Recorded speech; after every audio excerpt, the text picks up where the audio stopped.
Good evening and welcome to Sustainability Live. I'm Mark Westwind. Thank you for joining.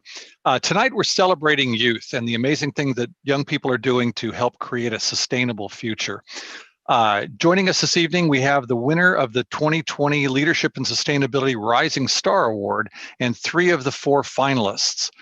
We also have Noah Zakaria joining us later in the evening, representing Sustainable Contra Costa's new youth program called Sustainable Leaders in Action. And also later in the show, we'll have our sustainability tip of the month featuring a discussion of low impact holiday season planning and presents and everything else. So we're looking forward to inviting you in the audience to participate in that discussion. First, let's begin with our rising stars. Our 4 finalists in 2020 were Sophie Crana, who was not able to join us this evening, and Mabel Vo, who sent us a video, along with Melanie Kwan and Lauren Rivera, who also is here tonight. So let's meet our finalists, and then we'll meet our winner, Chloe DeSchmidt. Okay, so let's begin by acknowledging Sophie Crana. And thank you, Sophie, for all your work. We appreciate everything that you do. And here's the video from Mabel. All right, I'm going to share my screen so you can see it. And here we go.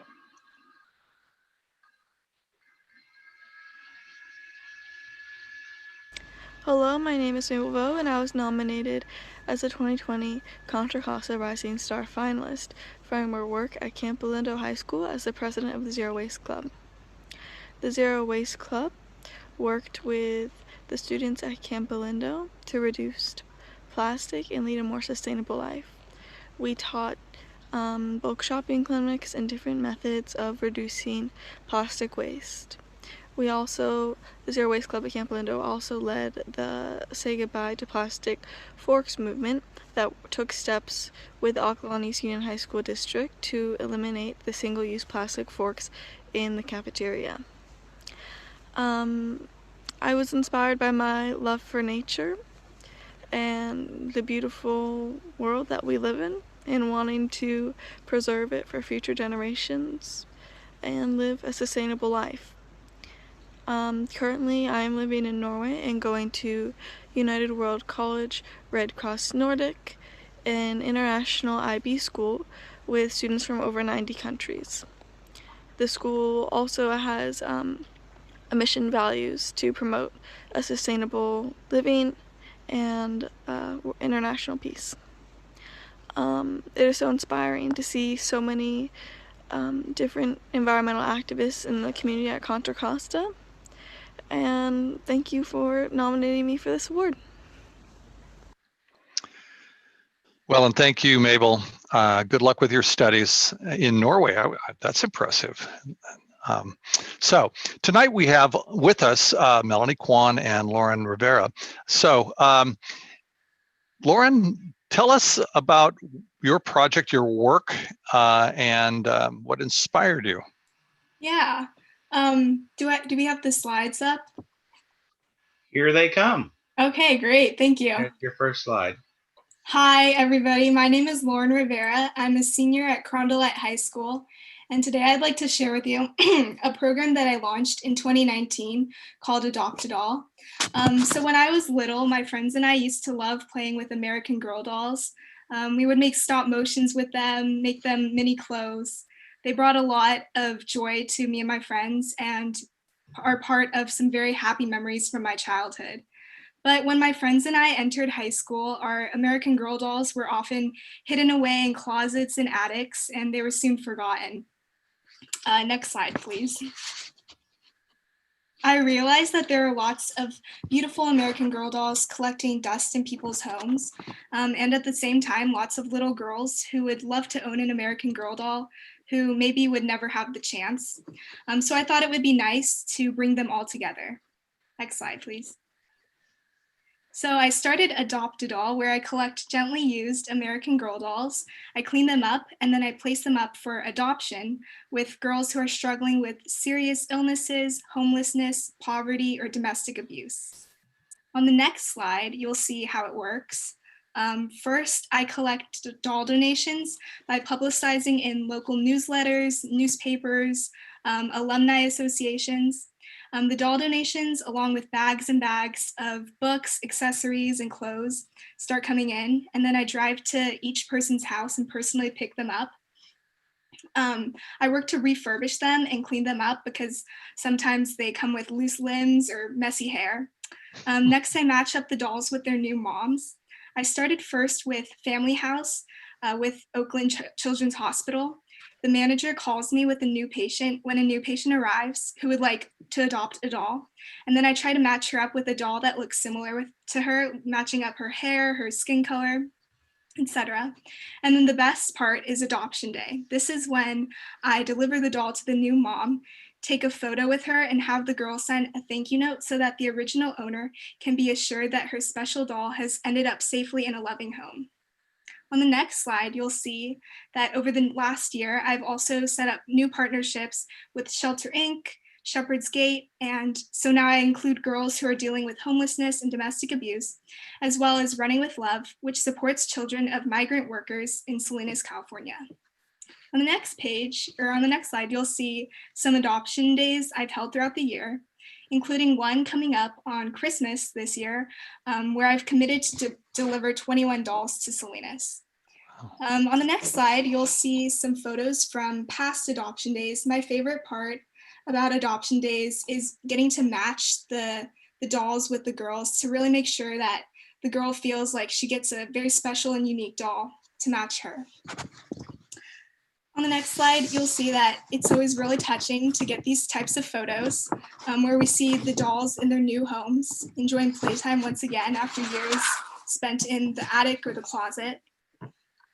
Next slide. I've faced two pretty significant obstacles. The first one has been COVID-19. With shelter in place, I could no longer meet one-on-one with the girls to personally present them their dolls, which was kind of sad to me because that's my favorite part. But I made a few adjustments and I was able to keep hosting adoption days since March. I also worked hard to establish new partnerships over the summer, so demand for doll adoptions has actually gone up over COVID. In the next slide, we have the second obstacle, which is damaged dolls like this one. Sometimes people have donated dolls that are in pretty bad shape, such as a missing eye or a cracked skull. Most of the time, it's out of control hair or loose limbs. I also give any donated accessories a thorough deep cleaning or repair as needed, like this doll needed, before I can send them back out again to new moms. On the next slide, looking ahead, I am working hard to increase adoptions in 2021 and also build our presence on social media through Facebook, Twitter, Instagram, in order to get more donations. Next slide, please. If people are interested in donating or adopting a doll or volunteering to help with doll repairs and doll clothes, please visit my website or send me an email. It feels great to give someone who is going through a tough time in their life something to smile about. I realize it's a really small thing to do. I know it's not saving the world, but when a little girl receives a doll from someone she doesn't know, I hope it tells her that somebody cares about her and that she's loved and that the world is good. Thank you. That is brilliant. Round of applause. Nice job. Wow. So how many dolls have you given away so far? So far, I've given about 30 dolls. Mm-hmm. Okay. You know, it struck me while you were giving your presentation, by the way, nice presentation, that this literally could be a national program, that I would imagine if a deluge of dolls to repair landed on your doorstep, you'd be pretty busy repairing dolls, and that's something other people could do, and you could develop chapters across the nation where other people could receive dolls and repair dolls and so forth, right? Are you thinking in that direction? Yeah, that's definitely a direction that I want to head in the next few years. I'm part of National Charity League. Okay. And I've thought about proposing to them to have Adopt It All be one of the philanthropies that they work with, so that I can get the National Charity League volunteers to help me with the repairs and stuff.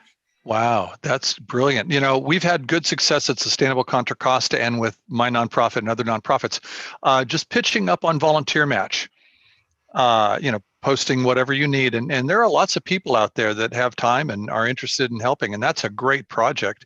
So let me ask you this, who does the hairstyling?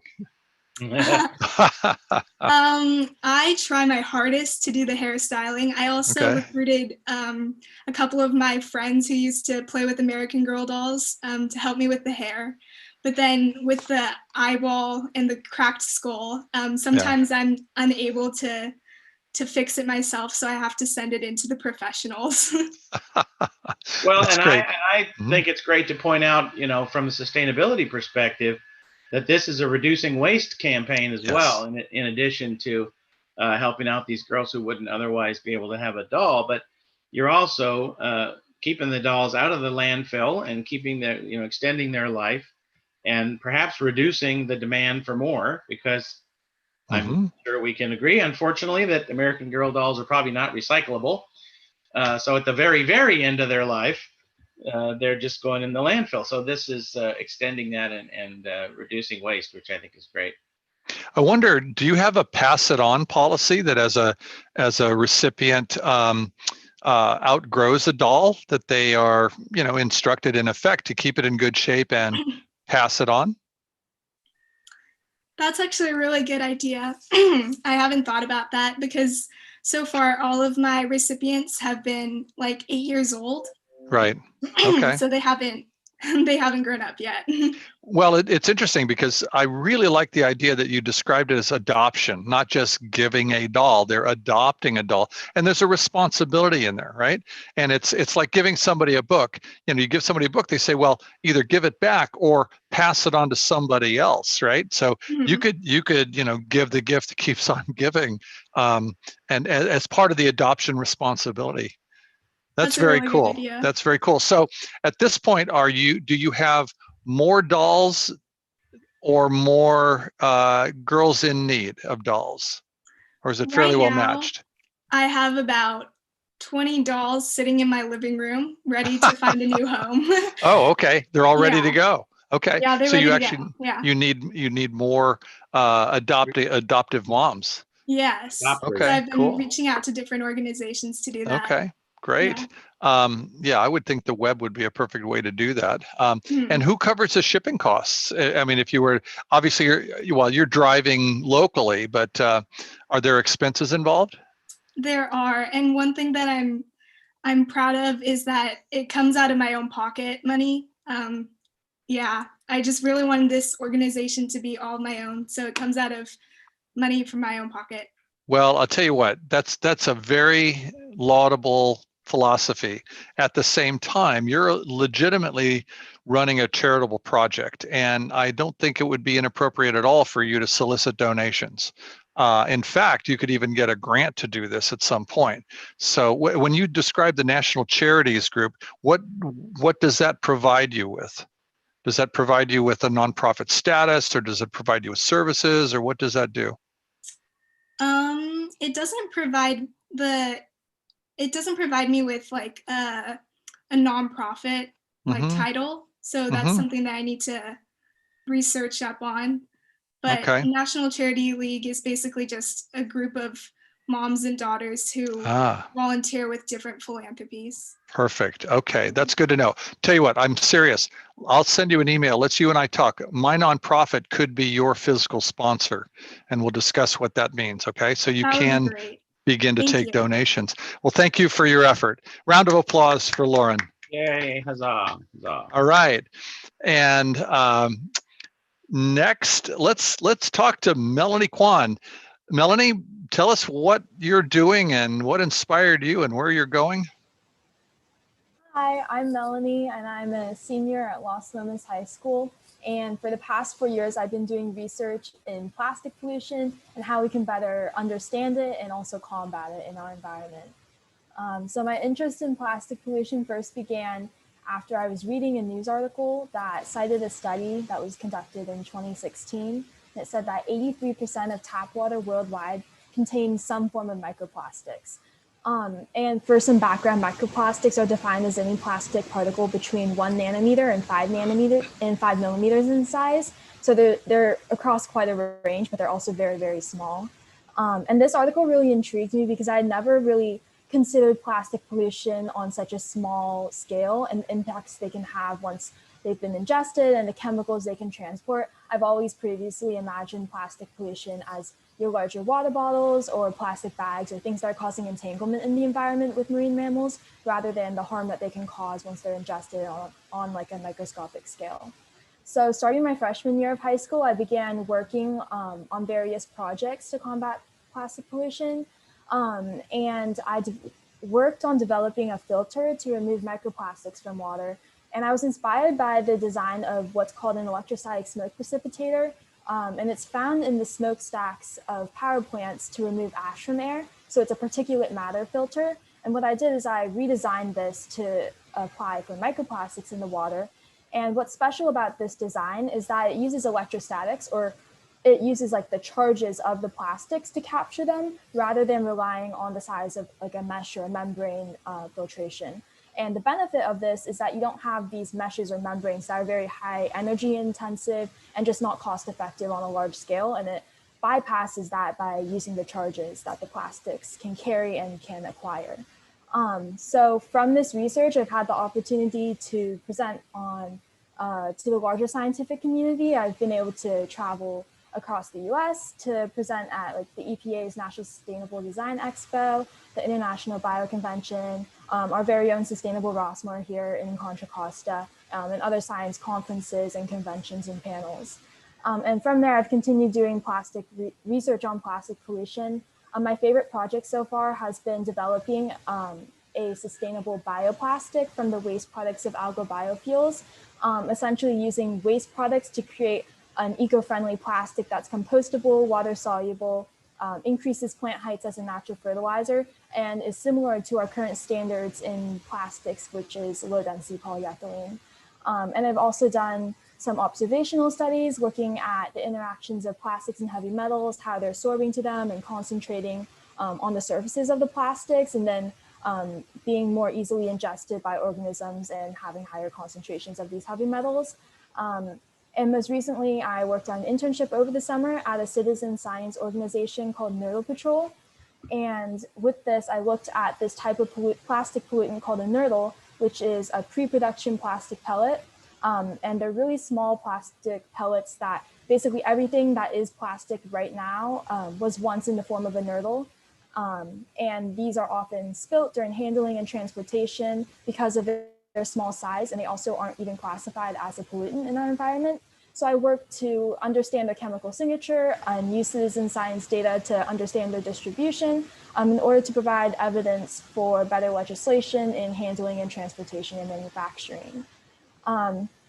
So yeah, that's what I've been working on for the past 4 years. Wow. I'd like to thank Sustainable Rossmore and specifically Mr. Bob Joe for the nomination. Excellent work. Wow. Yeah. When I heard what you were doing, I was really impressed by the science behind it. So again, describe specifically. You're using electrostatic charge in the nanoplastics, right, to be attracted to a collector of some sort, correct? Correct. You have the plastics acquire a positive charge. Plastics in general tend to be more positively charged. And then you have them attract to a metal plate of an opposite charge. And it's not 100% effective, but what I established with my research was more of a proof of concept to then be applied to a larger scale. Okay, so the next question is, do you have a provisional patent on this? Not at the moment. I'm in the process. You are in the process. I don't want you to hesitate in getting a provisional patent, because this is a brilliant idea and it's like $125. And if you need a patent attorney, I can recommend one, but you should be working with an attorney to get a provisional patent, because this solves an important problem. And as you develop a better and better solution, refine the technology, this could be quite impressive. How much do you know about the market for mixed plastics? In other words, there's polyethylene and polypropylene and all the other plastics, and they're floating around the ocean. You scoop them all up and you've got a mixed bag of plastics. And I know that, number 6, number 7, number 2, and all those kind of things, and at the recycling center, they're trying to sort it all out because most manufacturers want a pure line of a particular plastic because it's got certain properties. What do you know about the mixed plastic industry? I'm not too familiar with how they're using that. I know that recycling plants have a pretty interesting process of sorting plastics based on the wavelengths that they're able to refract in their machines. So something like that in terms of like a sorting container for these plastics to reuse them in the future. One main application of this device to capture microplastics is specifically in the retrieval of microfibers from like washing machines, similar to like your lint collector in your dryer, to have like a microfiber collector in your washing machine before the wastewater goes out, because that's actually the #1 source of microplastics in our environment. And they're also all from polyester, which is of a similar plastic, which is like the same plastic type. So what's the correlation between the level of charge on the collector and the level of attraction? In other words, if you power this thing up, is it going to have a greater attractive potential and you'll attract more plastic, or is it, does it matter? Yeah, so that was part of my proof of concept where I established that a greater charge would therefore attract more plastics, therefore meaning that the charge was the reason for the capture of the plastics onto the metal sheet rather than some other property that I hadn't considered. That's very interesting. Wow, it's a brilliant concept. Have you been talking to any industry folks? Has anybody expressed an interest in, actually turning this into a viable solution product? Yeah, so part of the benefit of being able to travel and present this at various conferences is that I am able to speak with people in both like academia who can like help me more with the concepts and the designs. And I've also been able to talk with people in industry who have the money and also the application for this technology. So I've been able to talk with different industry partners in potentially developing this and how this can be applied on a larger scale. I've also talked to even like local waste treatment centers to see how removal of microplastics can be done at kind of a community scale. Great. Well, tell you what, when you get your patent, the next key aspect of this is not to get taken advantage of by the people that will approach you saying, I want to help you grow your business or whatever. So I would highly recommend that, when you're ready and you've got your patent, you talk to someone like Les Schmidt down at the business incubator down in San Ramon. And, he'll be happy to meet with you. He was one of our mentors at the Digital Safari Academy at Mount Delaware High School to really talk about licensing. Okay, because it's a tricky business, and there could be people that want to take advantage of you, and I'd hate to see you lose out on the profits from your brilliant idea. So, cool. So, what are you looking for now? And you're still in high school, correct? I'm a high school senior. Yeah. All right. Where are you going to go to college?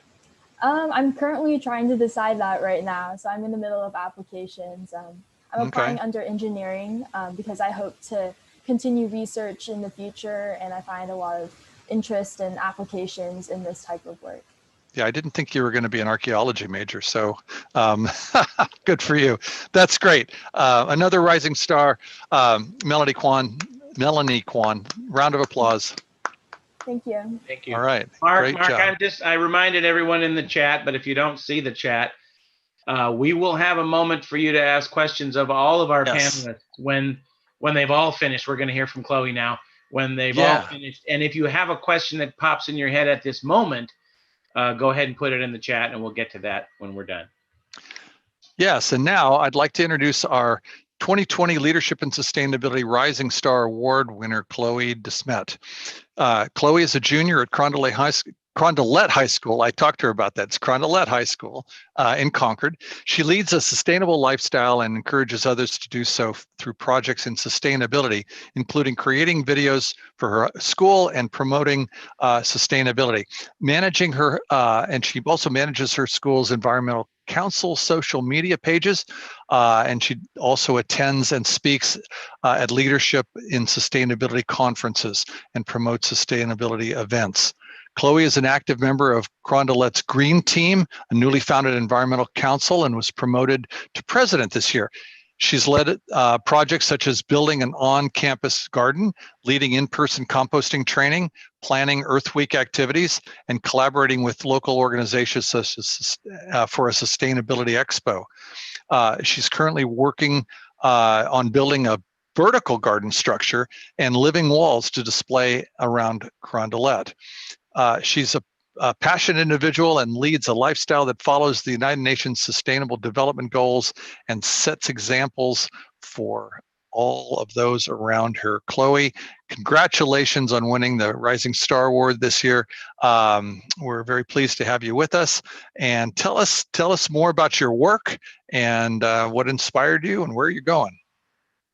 So I'm currently a junior at Carondelet, and my middle school actually had kind of a green team, but I wasn't very involved because I was in 8th grade at the time, and it wasn't very established, but that's kind of what inspired me to get involved. My science teacher then had talked a lot about like different climate issues and how we can help, and really emphasized recycling and composting. So then when I was applying to Carondelet, and when I got in, there was an opportunity to get involved on a leadership team. And I had originally applied for the freshman council, but during the interview, I had mentioned something about being interested in helping the environment. And so I was actually placed on the green team, which is the environmental team. And at the time, it was only the second year of the team, and I think there were 6 members on it. So I was one of the only freshmen on it, and it was a great opportunity to get involved. And about 2 months in, I think it was October of my freshman year, I got to speak to all of the faculty of different schools that are connected with Carondelet. So that was kind of a big thing for me. And then since then, I've gone to different conferences and spoken about sustainability and how I promote it at Carondelet and in the community. I went to a conference at Bishop O'Dowd, and I was the only student there. That was last year. And then last year, I also went to Los Angeles and spoke at a conference, again, with different Carondelet schools. So it was down there, and I was the only environmental council member of like the 4 or 5 schools that were there. So that was also a great opportunity. Let's see. In terms of what I work on now, I'm currently managing my green team's social media, and I also work with the faculty and the staff to develop composting and recycling programs. So I've gone to every class at my school last year, and I trained all of the students on how to recycle properly. Took time like out of my lunch times to go like label the bins and make videos of what could be put in each bin. So that really helped around my campus. And we found that before that, we had 0% of our recycling could actually be recycled. But after that, a lot more of it can be now. So that was a really big step too. I also work on right now for the holidays, we're developing a 12 days of sustainability. There you So go. each day we're going to share a tip of how families can be more sustainable around the holidays. And right now, like this week and next, we're working on sharing recipes that can be made out of a pumpkin, as opposed to like a canned pumpkin, to help reduce like aluminum waste and show like really how much, we call it the zero waste pumpkin.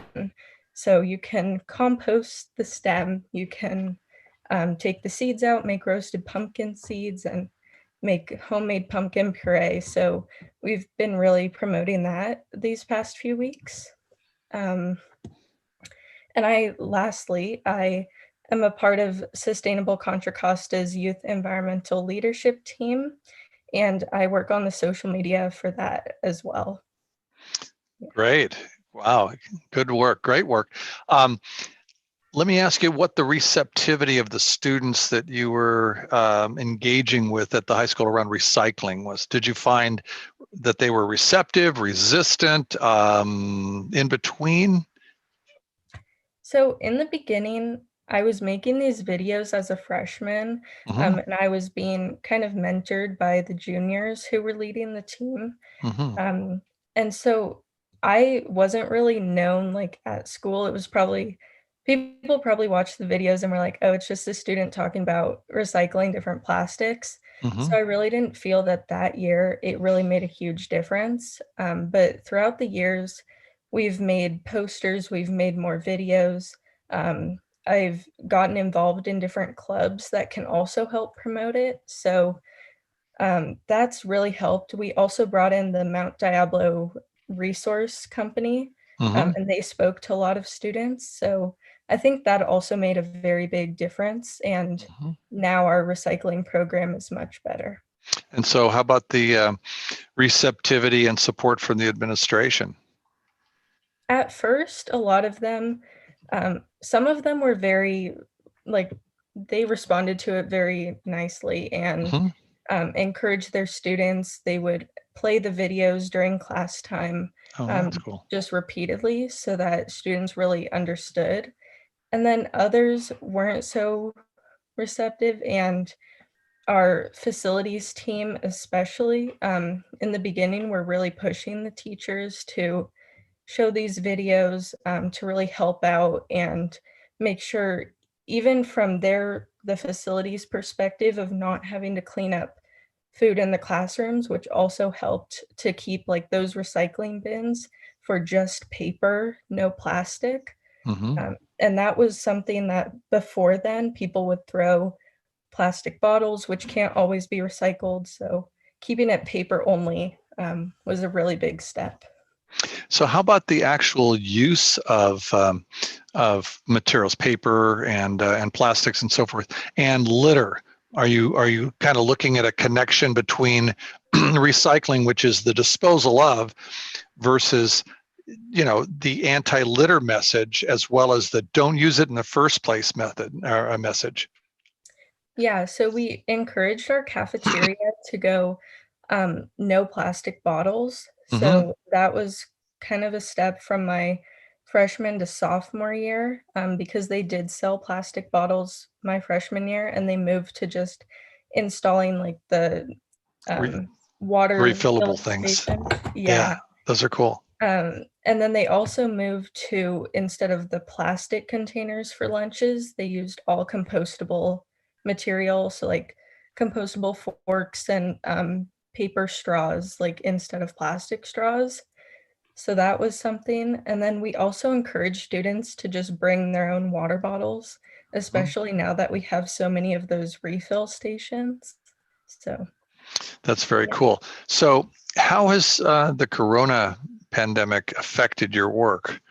Because it sounds like a lot of your work is online, through video, through social media and so forth. Are you finding it more challenging to engage students, or are you finding it actually you've got easier access to students? Yeah, so right now, I think a lot of people are on social media in general, but especially now. And so we've been really promoting different initiatives on there. One challenge, though, was a garden that we had started last Mm-hmm. December, and it was doing really well. Oh, It yeah. was kale and herbs, and no one was let on campus these past few months to take care of that. Mm. So it's kind of something we have to start from scratch, but now that we are going back part-time, that's Mm-hmm. something that I'm starting up again. Well, good. And this, you've got the down season coming up that you can clean up and get ready. And I mean, do they allow anybody there? I mean, can you go there one or two people to do prep socially distant? Now we can, Good, but good, good. like March Okay. through August, we couldn't. Right. That was a special time that you'll always remember. Well, excellent work. So where are you planning to go to college? I don't know yet. Okay. I haven't really thought about it. Are you looking at pursuing a degree in some sort of environmentally or sustainability field? I'd love to do something with environmental science. And I'm also very interested in international relations. So I'm a part of like Model UN at my school. So trying to tie those two together to work on like an international scale. That's great. Well, there's a lot of, go ahead, Tyler. Lots of need for that. Just thinking about the United States trying to drop out of the Paris Agreement and things that internationally need fixing. Yep. Well, there's a lot of excellent environmental studies programs around the Bay, Sonoma State, UC Berkeley, et cetera. So I think you've got a great opportunity going forward. Well, thank you very much for your work. Congratulations again. Round of applause for Chloe. Great. And once again, I'd like to thank all of our finalists and Chloe for their efforts. We have Lauren and Melanie, and also to Mabel and to Sophie. So congratulations, everybody. Excellent work. Keep on going. And whatever support you need, contact me, contact Sustainable Contra Costa, and we'd be happy to help you. Okay?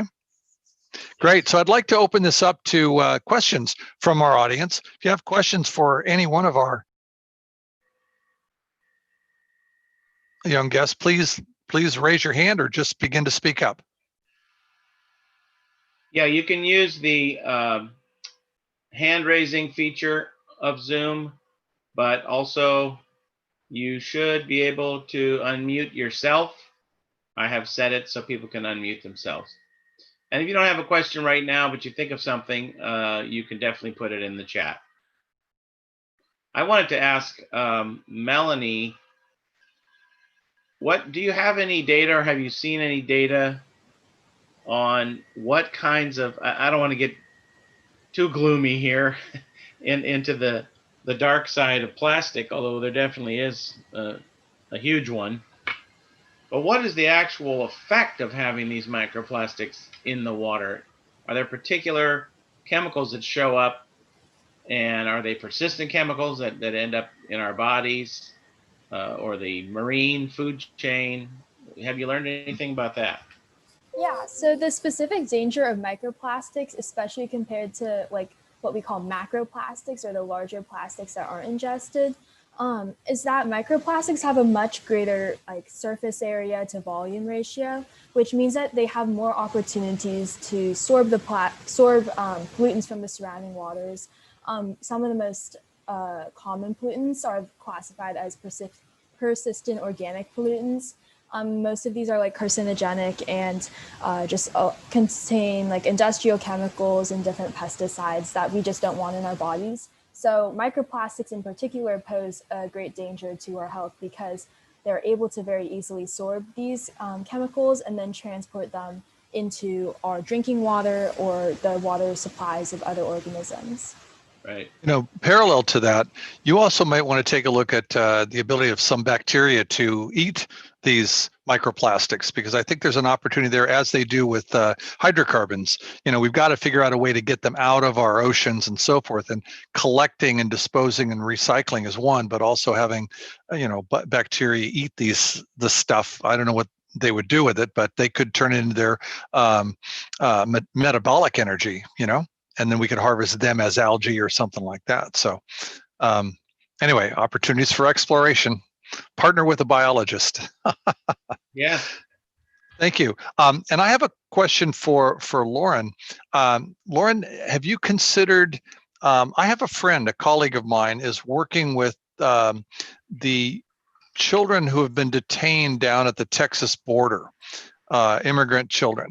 And I know for a fact, because I've been down there, that we can't get anything into the detention facilities, but these children are cycled out at different times, and they're taken in by the shelter systems down in McAllen, Texas, and elsewhere.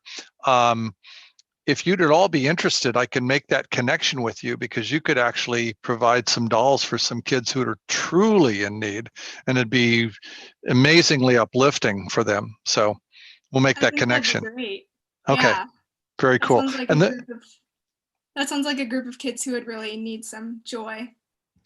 and the woman that runs it is really passionate, very smart, and would love to make that connection with you. Her name is Hope Fry. Matter of fact, you can go online. Any of you can go online. It's called projectlifeline.us. Okay, I think they just launched their new website. Cool. Yeah. Great. Other questions for Melanie? Well, we had someone ask if we could hear about Sustainable Contra Costa's youth team. So well, that's coming. Set up our segue for us. There you go. That's coming. That's the only question we have at the moment. Yep. Well, that's the next segment. So once again, thank you to all of our finalists and our winner. Yes. Okay. So now I'd like to shift gears, perfect segue, into Sustainable Contra Costa's new youth program, Sustainable Leaders in Action.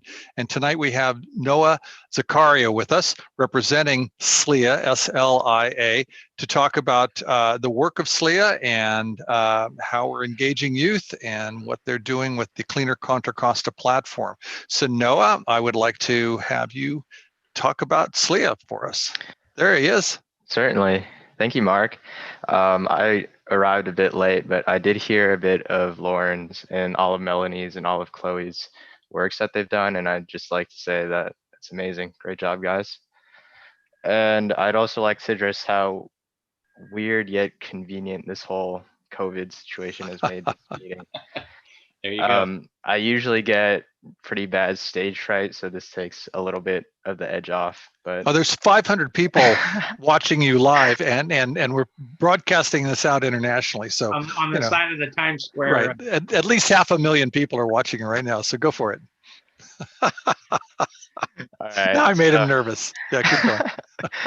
Yeah. So anyway, my name is Noah Zakaria. I am from Walnut Creek, California. And I'm currently in Davis as I attend UC Davis, which is kind of unfortunate because I signed the lease to my house before I knew all my classes were all asynchronous and all online. Oh, geez. No worries there because I got to reunite with some of my friends and, of course, social distance while doing so. I'm in my second year for managerial economics, and everything's going great so far. Cool. So I first started with Sustainable Contra Costa in the summer of 2019, and I worked under Andrew McIlroy, if any of you guys are familiar. Mm-hmm. And I was a media intern then. I created some videos for Instagram, as well as created some designs via Illustrator and Photoshop, while advocating, for a great cause in sustainability. Then Tyler put me in contact with Karen about the start of last summer.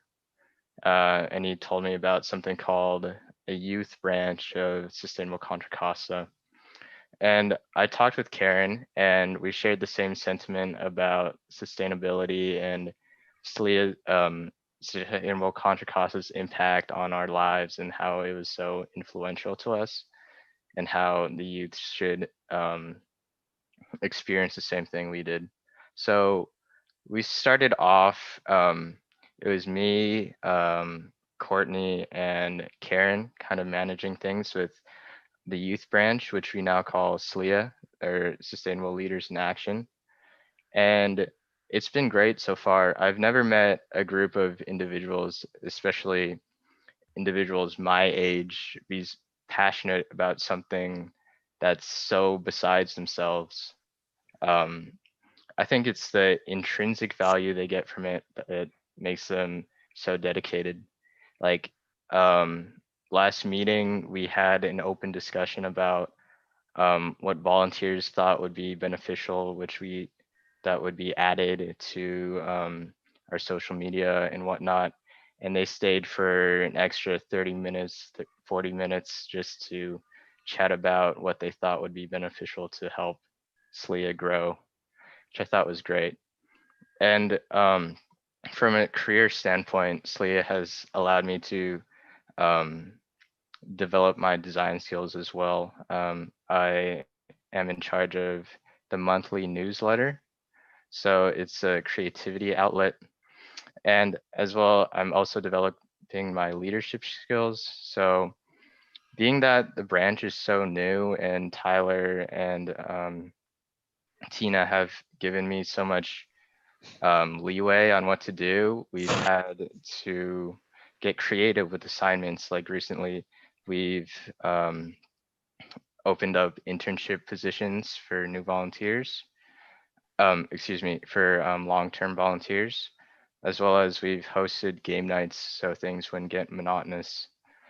And the hands-on aspect of SLEA is great for me because it's not experience you can really get from school or anything like that.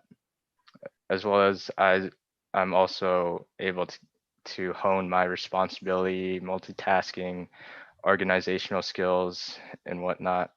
This is my first time I've ever had to do something like this, where I've had to manage a group of people for months on end, I guess.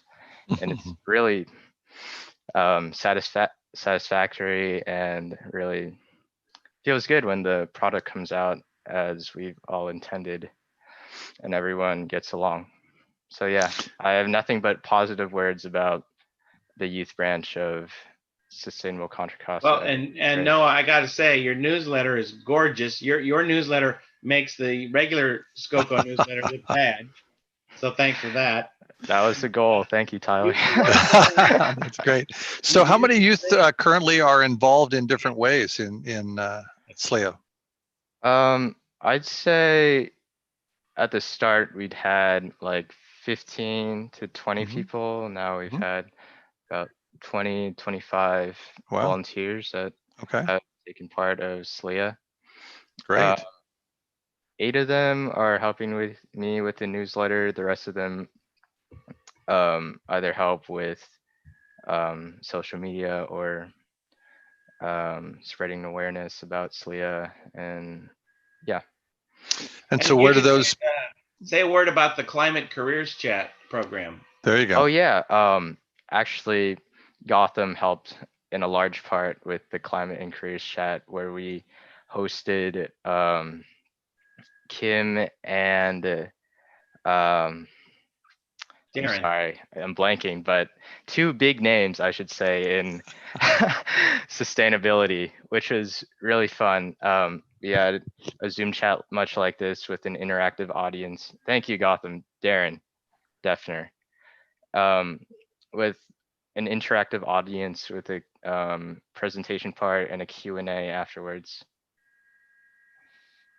Great. And so where did the student, or I guess it's not just high school students, it's high school students and college students, correct? That's okay. Correct. What's sort of the geographical distribution is there? It's mainly Contra Costa kids. Okay. We do have someone that's attending University of Oregon. Oh, and okay. One person that's about to attend Berkeley, but it's not too spread out. Cool. So where are you going from here? You're studying managerial economics. Are you trying to weave sustainability into maybe into that degree program, or seek a master's in something related to sustainability? Or what do you see as your career path? What do you want to be? That's tough to say, but I've always wanted to do something marketing focused, and I do think that sustainability and marketing don't really go hand in hand at times, but I would like to fit that in somewhere. But I do find Sustainable Contra Costa as a big stepping stone in my career path, and hopefully props to Noah for you're already on the way, because you did all the editing for our winners videos for the awards gala. So yeah, that's great. There's the intersection of marketing and sustainability. I would say that I attended a couple of corporate level sustainability conferences in 2018. One was called Green Biz in Arizona. The other one was Sustainable Brands up in Vancouver. And they're all about marketing. You have a very bright future And I would encourage you and the young people in SLEA to, reach out and take a look at what corporations are doing in terms of sustainability, because often there's a tendency to diss the corporations, as anti-sustainability, but many of the bigger ones are very dedicated to this, and they're looking for ideas and young people to help them along their path. They're committed, but it's a difficult path for some of those organizations to refocus their markets, their products, their messaging, and so forth. So in terms of where SLEA is going from here through the winter or into next spring, what do you see as the future? Are you recruiting? Do you have new programs in mind? Yeah, the main thing that I think now we want to focus on is outreach. And again, the internships will help us in that, because so far it's been, again, me, Karen, and Courtney with much of the responsibility workload. Well, the internships will help distribute that, and hopefully we can have more positions. Great. Is there anything you'd like to ask of the audience? Is there something you would need from folks that might be listening in? I mean, like Subscribe introductions to our Instagram, maybe. Okay, all right, there you go. Maybe referrals from some youth that might be interested. Yeah, certainly. Yeah, cool. If you know anybody or have children or students that would like to join, they're free, even if they're not in Contra Costa. By all means, refer them to us. Great. And do you have a web page, or do you have a separate website for SLEA? No, we're just functioning off of Instagram. So there is a page on our website. On sustainablecocoa.org, they have a page. Okay. And I will say that if you, for example, if they are ready to post their internship with the description of who they're looking for and all the duties involved, if you are subscribed to Sustainable Contra Costa's mailing list, you will get a notice about that, and you can share that with young people that you're connected with. So if you're not already subscribed, just hit to our homepage and put your email in there, and you'll get a notice about that. Great. Well, thank you, Noah. Appreciate it. You're doing great work. Our thanks to all the young people that are involved in SLEA. So best of luck. So again, to the audience, any questions that you have for, again, all of our youth representatives? I did actually have a question for Chloe. Sure. So how actually are you really gaining exposure during the pandemic for your project? Yeah, so right now we've been trying to host like a virtual Earth Week, which we did a few weeks ago, trying to get people engaged in that, like especially with our school. We hosted different activities and challenges, and then as the team at our school, which now has about 10 people, we've been kind of the leaders of different chapters of like eco challenges and plastic reductions. So trying to do things virtually and encouraging others to get involved as well. So that's kind of been the main thing. And then within our team, it's a lot of new people because our past leaders were all seniors last year. So I'm one of the oldest now, and it's really just training the new members on what we've already done and what we hope to do. And we've really been able to get a lot of planning done for projects once we're back on campus. Great. Another question, Gotham, or you have, nope, good. Well, thank you. Once again, thank you all. And I want to move on now to celebrating the holidays.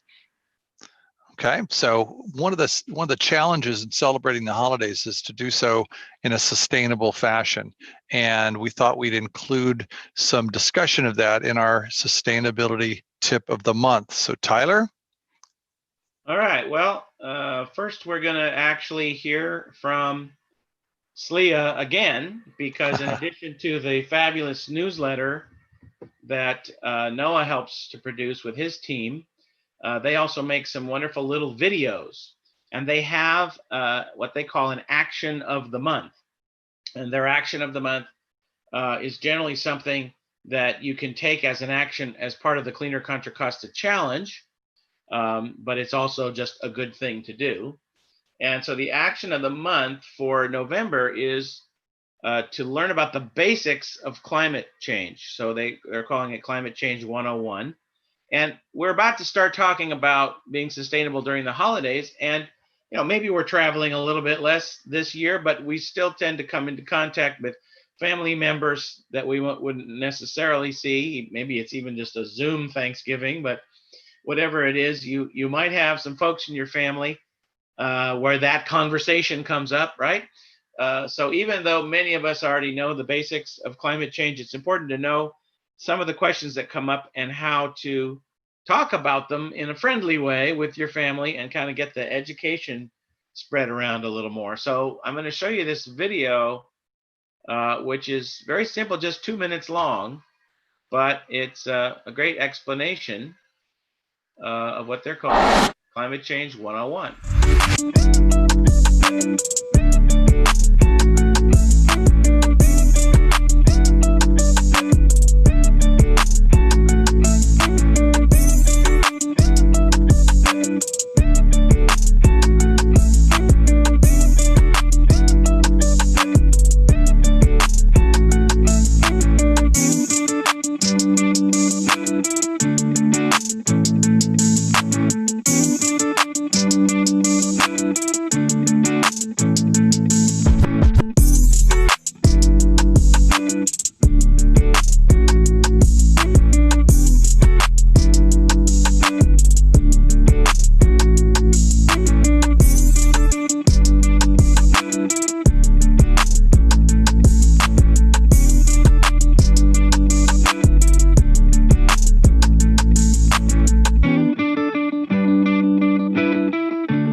So there you go, just some fuel for your conversations over the holidays. And it's always good to have the basic questions answered. Okay, actually, before I show that, I wanted to show this, which is our continuation of our tip of the month. We're going to just open it up for a little discussion now on this idea of low impact holidays. I love, actually, the British call it the festive season. I like that even better than the holiday season. But in any case, having these celebrations, in whatever way we do them, often includes additional energy consumption, water consumption, food waste, physical, landfill waste, materials, packaging products, even some additional exposure to toxics in some cases. So how can we reduce all those? I put a few tips on here, such as eating lower down on the carbon chain. That is a Cleaner Contra Costa challenge action for sure. And food waste, we have this idea that you have to have a giant meal for some of these holidays that's producing massive amounts of leftovers. Well, do they all get eaten? Do you throw those leftovers away? That's a lot of waste. So think about that and what you can do to reduce waste. Your lighting, right? Some things like Christmas lights, for example, can be LED, other lighting, all kinds of ways to reduce your energy use. And then the gift idea, for one thing, our family is just looking at not giving actual items as much, right? Does any of us really need another thing. And so we give gift certificates for experiences with each other. But if you are giving gifts that are wrapped, there's this wonderful idea. I told you the name of it, Mark, but I didn't write it down. Furushiki, the Japanese of wrapping the items in cloth. So I'll show you a video in that in just a second. It's just a minute long. But here's a link to a wonderful website. See how they call it festive season. So it's either a British web page or it may be Canadian, but doesn't matter. They have some great ideas on there. And then I have created a forum topic on our SCOCO network, which is kind of the social network that we set up for folks in this area. You do have to have an account, but many of you already do. And if you don't, it takes a second just to create one. And we can have a little discussion on there and share all these ideas. I'm going to add everything I put on the slide here to that. And it'll just be a place where we can collect our ideas about low impact holidays.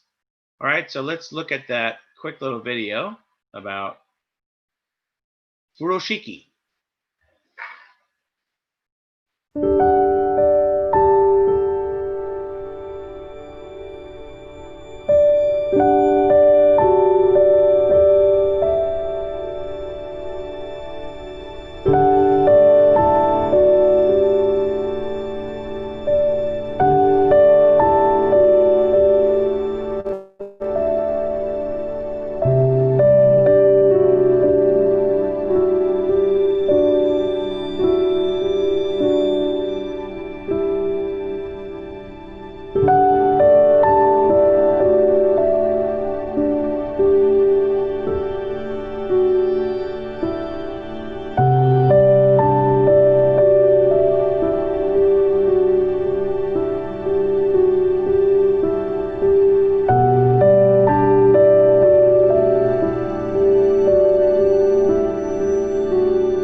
Pretty simple.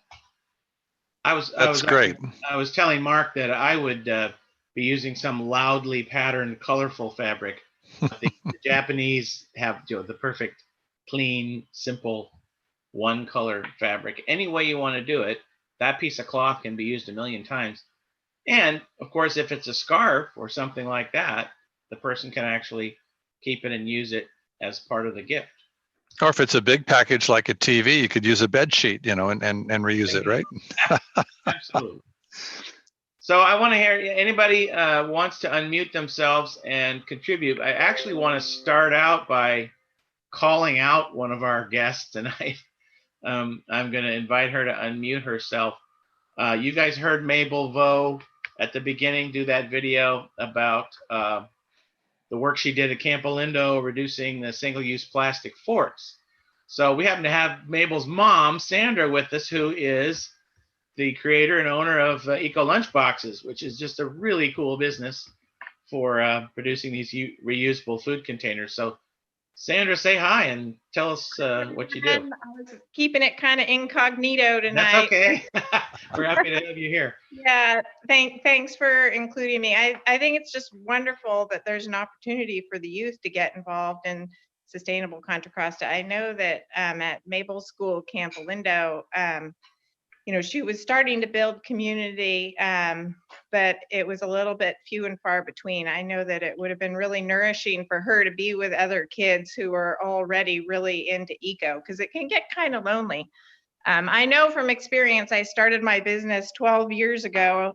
It's Eco Lunchbox, and we're a plastic-free container company that I started in 2008. And so if you dial back to 2008 and you think about who was thinking about plastic and that it was polluting our bodies and our planet at that time, people thought I was nuts. They thought I was just eating too much granola. At the time I lived close to Berkeley, and that I was a little confused.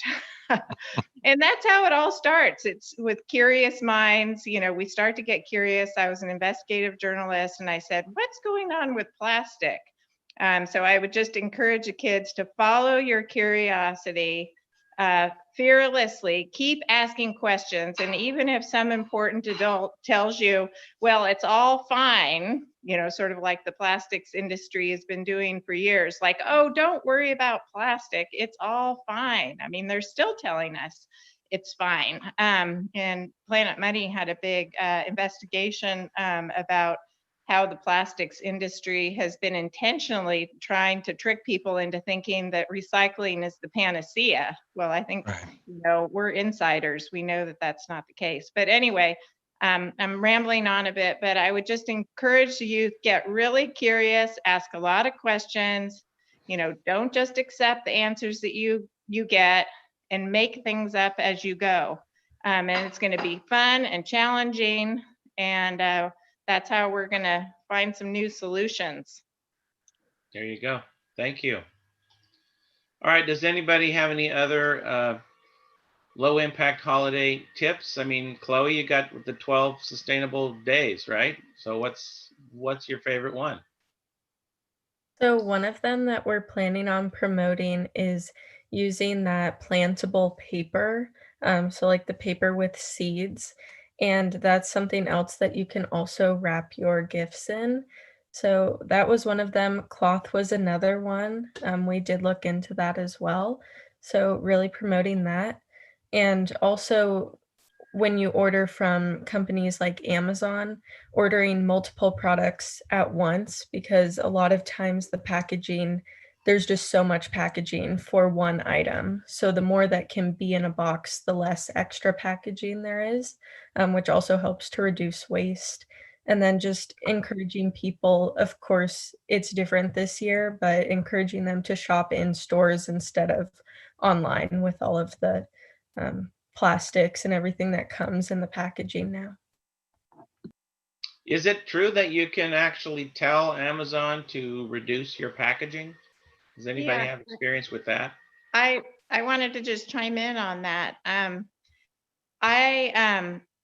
I've been testing it myself. You know, will Amazon stop sending me packages with plastic if I request that my account be flagged as plastic free? And it seems to be working. And I've been running a little test on Nextdoor here in Lafayette, and other people have also been able to request that their Amazon account be flagged for plastic free shipments. And so tentatively, I'm going to say I think it's a good idea. So what you do is you just go to the customer service chat function in Amazon, and you can just put it into the main search bar where you would normally be searching for your products. Just put customer service chat, and then you're going to say, you know, I want my shipments plastic free, and you're going to get some robot which keeps wanting to send you down some rabbit hole, and eventually they'll get so confused, the robot, they'll say, do you want to talk to a human? And then you say yes. And then you tell the human, please flag my account. I don't want to be receiving plastic pillows and plastic everything in the shipments. And I think it's a great what Chloe's suggesting as well, is to try to bundle the shipments. Sometimes we don't always have control, you know, what they put in one box, but it all starts with making a request. And between what Chloe's suggesting and what I'm suggesting, you know, hopefully we can reduce our plastic footprint as well as our carbon footprint when we're ordering things online. So just 2 cents. Thank you. Yeah, packaging is a huge issue. I want to recommend that movie, The Story of Plastic, as well. Some of you, I'm sure, have seen it. I know Jan Warren, the powerhouse of interfaith climate action, has seen it, because we had a campaign where groups were doing showings of that movie. But it gives you real insight into where we are with plastics, and it's not pretty. So what about food? Does anybody have any tips around holiday meals, the way you like to do things? I like that sustainability tip about using all the different aspects of pumpkins, and particularly coming up on Halloween. You know, the pumpkin pie may not last until Christmas, but certainly we've got a big supply of pumpkins these days that can be used. Yeah, lots. Jim, are you gonna Yeah, I'm trying to. It's hard to look good on your phone, but anyway. There you go. Yeah, this is more a safety thing, but about indoor air quality, because we're going to be spending a lot of times indoors during the holidays. Right. And being healthy is part of being sustainable. You know, if your house is not healthy, then you're not healthy, then that's not sustainable, because we want everyone to be healthy. And this is a simple thing to think about, is just when you're cooking, especially if you're using a gas stove, but I think the same is true with electric, turn the vent fan on. Most kitchens have a hood ventilation over the stove, and it's a simple thing, but there's some studies being done, or having been done at Lawrence Berkeley National Lab about combustion products that can get into the house, like carbon monoxide, and just byproducts of cooking that can be irritating to the lungs. So anyway, it's more of a healthy home tip. That's a good tip, actually, as we begin to talk about phasing out our use of natural gas in our homes and buildings. That I know I've been a big advocate for this, but I'll continue to say it. Shifting from using a natural gas stove to an induction stove, induction burners, electrical induction burners, is a big step toward reducing your impacts. And cooking with induction, which I do every night, is just as efficient, or excuse me, it was just as easy and convenient and significantly more sustainable. Yeah, my concern is I have to get rid of all my pots and pans with the anodized aluminum bottoms. Well, there's benefits and drawbacks. They're not cheap. But here's my sustainability tip for the holidays: is give the gift of a single induction burner to someone who cooks. You can get them online for $100 from Amazon. Okay, the brand to get is it's called Dux Lux or something like that. It started with Dux. Anyway, it's a very convenient little square. You can put it away when you're done. You plug it in. And for 99% of what you cook on a single burner, you can do it induction without having to replace an expensive stove or a burner, whatever. But you think about it. You're boiling water. You're cooking an omelet. You're heating up something. You can do it on a single burner induction-wise and save all that natural gas. And that's the only way we're going to cut down on our need for fracking is by reducing the market. Yeah. Reducing the demand for this stuff. Yeah, go electric. Yeah, exactly. Well, and when we get to upcoming events, Noah will tell you about an event we're doing to tell you how to do that for your home and rebates and everything. Yeah. All right. Any other low impact holiday tips? Do we dare begin the artificial versus real Christmas tree debate, or is that we don't have time for that? Huh? There's a lot of articles about it and a lot of information. It's interesting. One thing I read said that the artificial trees don't begin to catch up, to pay for themselves in terms of carbon output until you've had them for 5 years. But most people are going to have them at least that long. But then when they're at the end of their life, they are plastic. So unless speaking to say Noah's angle on marketing, from an economics point of view, what if the corporations were to start making those trees out of polypropylene, which is 100% recyclable? Okay, you can take something that's polypropylene, not polyethylene, and melt it down, remake it with no loss in functionality. Okay, and this is recommended by the folks that wrote the book called The Upcycle. And Cradle to Cradle. All right, so a cradle to cradle Christmas tree. Exactly. Well, a cradle to cradle, cradle from Christmas tree, it gets a little funky looking. Whatever you return it, and it gets turned into books. It gets turned into a chair. It gets turned into something else. But the key is that we look at design as a fundamental strategy for a sustainable future. Everything that we make and consume needs to be redesigned around that concept of upcycling. All right. So there's nothing wrong with a plastic Christmas tree, other than the fact that it's plastic, and it may in the long run reduce the impact on our forests, but it's got to be made out of the right stuff. There you go. All right, anybody else? Other tips? Other comments?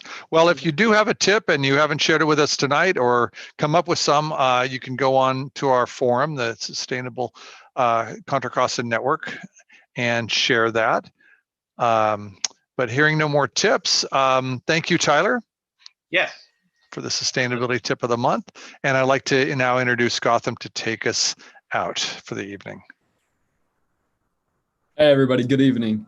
So the fall and winter challenge is underway. The seasonal campaign is part of the Cleaner Contra Costa Challenge.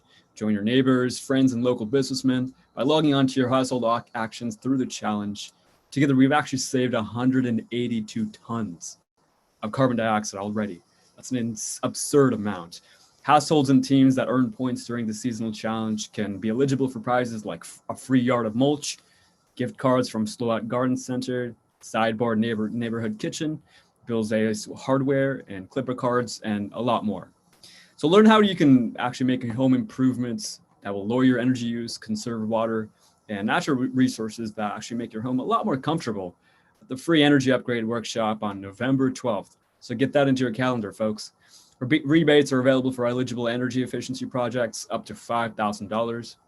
Finally, our next episode of Sustainability Live is going to be on December 5th, or actually, I apologize, December 9th. And we will feature a post-election wrap-up. A panel of local activists will lead a discussion on the question, where do we go from here? Learn what the prospects are for climate action from the new crop of elected representatives, both locally and nationally. And make sure to actually find out all these things on our website, sustainablecoco.org. This has been Sustainability Tonight, production of Sustainable Contra Costa. Our goals for this show are to provide you with useful and timely information about all aspects of living sustainability guided by the 10 One Planet Living principles, and to provide an online community for sharing information and learning together. I would like to thank our sponsors really quick: Central Sand, Mount Diablo Resource Recovery, Contra Costa County Green Business Network, MCE, Eco Mulch, Republic Services, Contra Costa Water District, Recycle Smart, and the cities of Martinez, Walnut Creek, Antioch, and Pittsburgh. The full list of our sponsors will be on our website, sustainablecoco.org. And I also would like to thank Mark Westwind, our director and our host, Tyler Snorton Phelps, the technical director, and I have been producing this event, Gotham Satherson.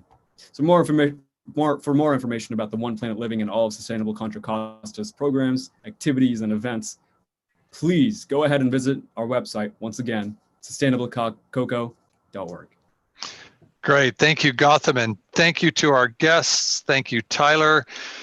Thank you all. And the other tip of the month is make sure that if you're eligible, go out and vote, because either we're all going to Canada or we're going to go forward. So we have to. Right.